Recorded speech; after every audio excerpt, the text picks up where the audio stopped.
पहले मिले। एक आदमी कहीं से गुजर रहा था, तभी उसने सड़क के किनारे बंधे कुछ हाथियों को देखा और अचानक से रुक गया। उसने देखा कि हाथियों के अगले पैर पर एक रस्सी बंधी हुई है।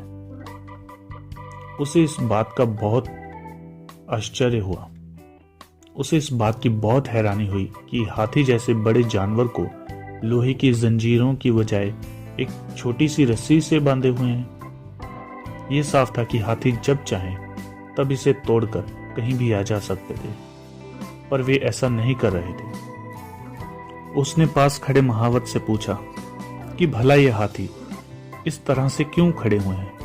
वो जब चाहे इस रस्सी को तोड़ सकते हैं, पर वो ऐसा क्यों नहीं कर रहे? महावत ने उस आदमी की तरफ देखा और कहा, जब ये हाथी छोटे होते हैं तब इन्हें एक रस्सी से बांध दिया जाता है और इनमें इतनी ताकत नहीं होती कि ये उस रस्सी को तोड़ दें। ये बहुत जोर लगाते हैं, बहुत चीखते हैं, चिल्लाते हैं, बहुत जोर लगाते हैं, लेकिन फिर भी उस रस्सी को तोड़ नहीं पाते। धीरे धीरे करके इन हाथियों को इस बात पर यकीन हो जाता है कि ये उस रस्सी को कभी भी तोड़ नहीं पाएंगे और इनका यही यकीन इनके बड़े होने पर भी बना रहता है। और इसी वजह से ये हाथी इस रस्सी को तोड़ नहीं रहे, क्योंकि ये हार मान चुके हैं। इन्हें ये लगता है कि इनमें इतनी ताकत नहीं है कि ये इस रस्सी को तोड़ सकें। वो आदमी बहुत ही हैरान हुआ और सोचने लगा कि ये ताकतवर जानवर सिर्फ इसीलिए इस रस्सी को तोड़ नहीं सकते क्योंकि वे इस बात पर यकीन करते हैं कि वे कमजोर हैं। इन हाथियों की ही तरह हम में से कितने लोग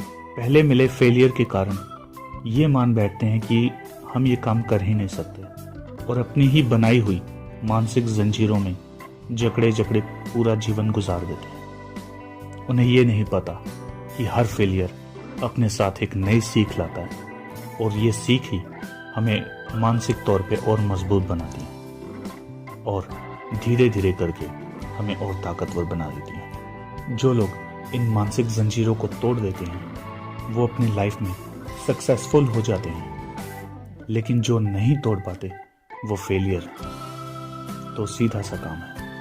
अब आप सोचिए, अब चॉइस आपकी है कि आप अपनी लाइफ में सक्सेसफुल होना चाहते हैं या